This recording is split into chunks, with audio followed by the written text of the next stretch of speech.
Okay, I've got my X100 Pro 2 X tool hooked up here. Let's see if it'll correct this mileage by CAN. You can see the cluster here. So we're sitting at 159, 527. We are wanting to get at or around 212,668. Most of these, this is not an exact thing. It may be within a few hundred miles each way. That's okay.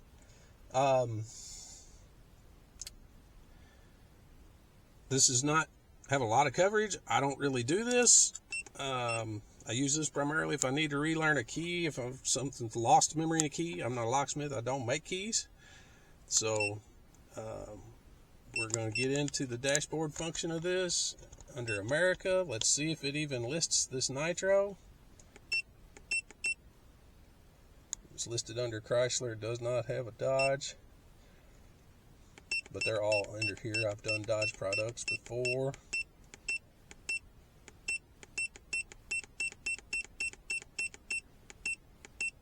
Nitro. It says 06 dash. We assume that's 06 up. Again, there's not much good support or documentation with this tool. We know we're taking a risk. We're taking a risk to it could mess the mileage up in this tool or with this tool. But if we can't get this mileage corrected over CAN, we're going to pull this EEPROM anyway, and we're gonna read the original. So it's not too big a deal if it messes up the what's inside this EEPROM. We have a way to fix it, and that's exactly what we were going to do anyway. So we're going to go ahead and enter this 06 dash Nitro. This is an 010. Let's see if it'll do. We're going to do a mileage adjustment. Okay. Adjustment failure. So it will not adjust this vehicle. Okay. All right. So that's it for that. Let me get into it with my scanner. I didn't see any mileage adjustment listed on my scanner, but let me check one last time just to make sure I can't do this by CAN. And if I don't find any kind of an adjustment on my scanner here, we're going to pull this apart. We're going to pull the old cluster apart, get the EEPROM, see if we can get a read on it, see if we can clone this thing. So here we go. Let's do a little EEPROM work. Okay, this is our donor cluster.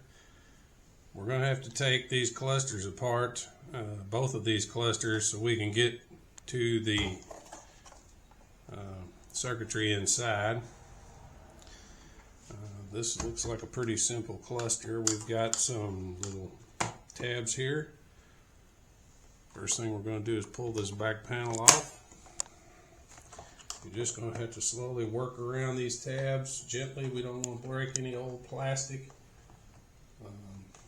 Do have another back cover off of the original, but we got to get at least one of these off without any broken tabs if we can. As you can hear, they pop back on, so you have to kind of work your way around slow here. Sometimes hold pressure up on some of them. This tab's already broken on this cover. Looks like it's been off before. So we will try to preserve the original, but we'll get the best that we can. There is a tab in here. There's a tab inside right here. Okay. Starting to lift on one side. And we're just going to work our way around until we get this entire back cover off of this.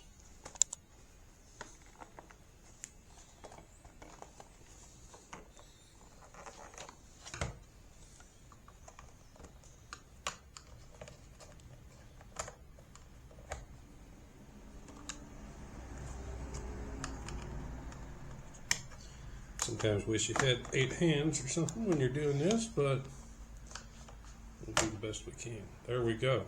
You can see the part number of my module there, an 0517297 AC. And I did get both of these. The replacement module is the exact same number as the original module. So, okay. Now we have this back panel off. We're going to have to look the circuit board over. I've already done this. and you have to try to identify if this has an EEPROM chip or just the microcontroller. Microcontroller is probably this big, large package component here with all the pins. These do have an EEPROM, but it's on the other side of the board. So basically, I go around and try to identify all the 8-pin packages on the board and check the numbers, do a web search on the numbers and find out what they are. You know, we've got a LIN bus chip here, and there's some other 8-pin package chips on the back of this board, but they are not our EEPROM. So in this case, we've got to get the front cover off. We're going to actually have to pull the needles off of this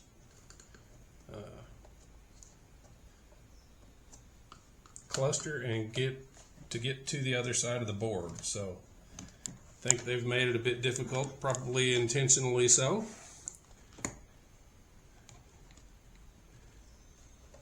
To prevent tampering from unqualified people. But we've got to keep this car out of the salvage yard. This guy wants to drive it. Sometimes you have to be a little creative, come up with a unique repair. It's not unique. There are people doing this, but it's not very common. Okay. Now this here is scratched and dirty compared to the one that was in the car originally. So we're going to probably go with those original components. Okay. So all that's left to do is to pull these needles. Okay, we're on the front side of this board. This is our double EEPROM over near the display screen. And as you can see, there's some very, very tiny surface mount devices. You can see that one. This, of course, is our PROM, our double EEPROM. There's very small surface mount devices right next to it. So at this point, I have to make a decision. There's risk both ways. Do we want to, the ideal way to read an EEPROM is to desolder it and solder to an adapter and read it out of circuit. Now, is there more risk of, because what can happen is the microcontroller, the MCU, can come up while you're trying to read and corrupt your data, or even worse, when you're trying to write and corrupt your data that you're programming into this double EEPROM. However, in this case, with that tiny surface mount device right there next to that double EEPROM, I'm concerned that with the methods I have with hot air removing that chip, that I may well blow that out of place and have a tough time getting it back in place. So there's risk from desoldering, and there's risk from trying to program it in circuit.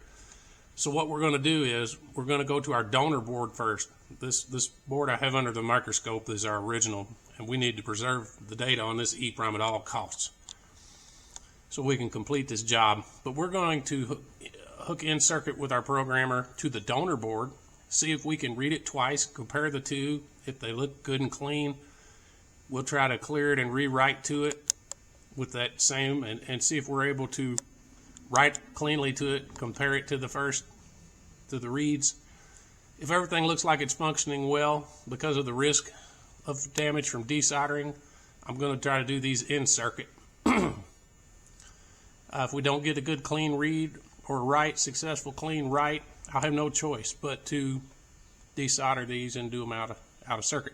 But we're going to start on the donor board first, so that if there's any problems, we can just abort that plan and try to go straight to desoldering. If I corrupt what's in that donor EEPROM, it doesn't really matter.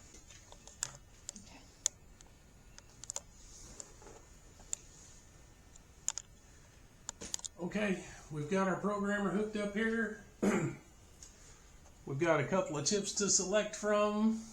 We've done our research best we can on this proprietary chip. We hope we know the closest commercial chip. We're going to try to read this and see what we get here. We'll click device read. I've started off with a low voltage because I'm trying not to power up the micro since we're doing this in circuit. We may have to bump this voltage up as we go. Chip not respond. Okay. Okay, let's cancel this. Let's go back into our options. Bump that voltage up some. Try a few different chips here. See if we can get this to read.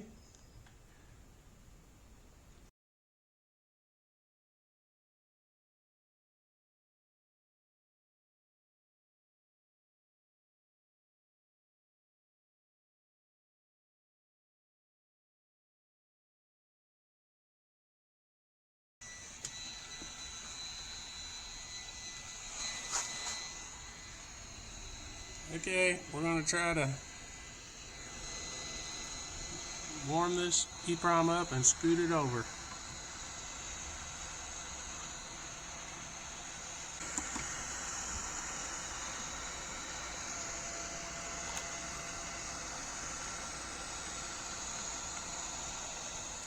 That's it. It's off the board.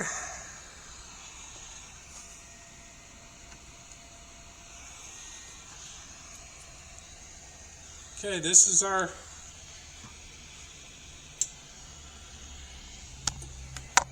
original, and this is the EEPROM we need.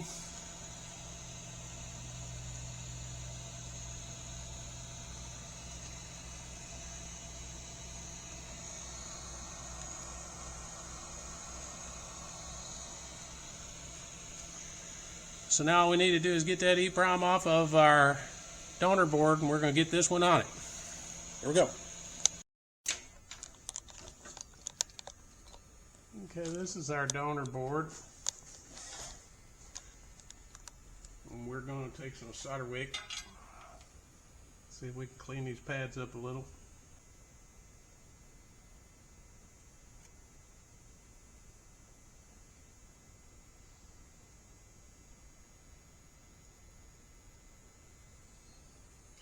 Okay, those look good. See if we can get these without knocking this little surface mount chip off.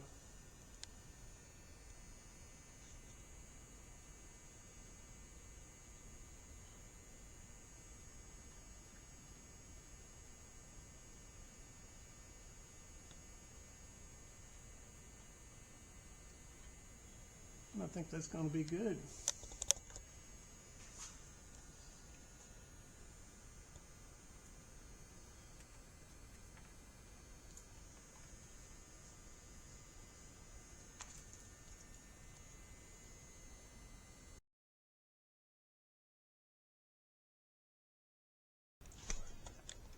Okay, guys, we got the EEPROM, double EEPROM soldered back onto the donor board, and got it in the car. Checked everything out. The odometer is showing correct. We're showing 212,673. I took it for a little test drive, and it is logging miles.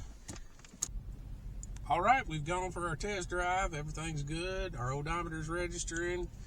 We just did a code scan, and we've got only code we've got is in the wireless control module about tire pressure sensor locations. They may have to do a tire pressure TPMS relearn on this, but looks like everything's all green for now. I did see, I don't think his catalytic converter is working very well, so I think he's going to probably have some check engine light come up later for some other issues with the car. But our wipers are not on, our gauges are all working, our tach, fuel gauge, temperature gauge, speedometer. I did get into the PCM and looked at live data to verify that everything matched what was on the cluster, and it does. So we got this one fixed back up. Well, guys, I appreciate you staying with me on this one. Just a little bit of a unique repair. You know, if you've got a similar issue with the car, maybe your module's discontinued or not available, you know, feel free, especially if you're in the Boston or Elizabethtown, Kentucky area, to give me a call. I'll be glad to help you out with that. If you guys like my content, please like, subscribe, share. I appreciate it, and you guys have a good day. Bye-bye.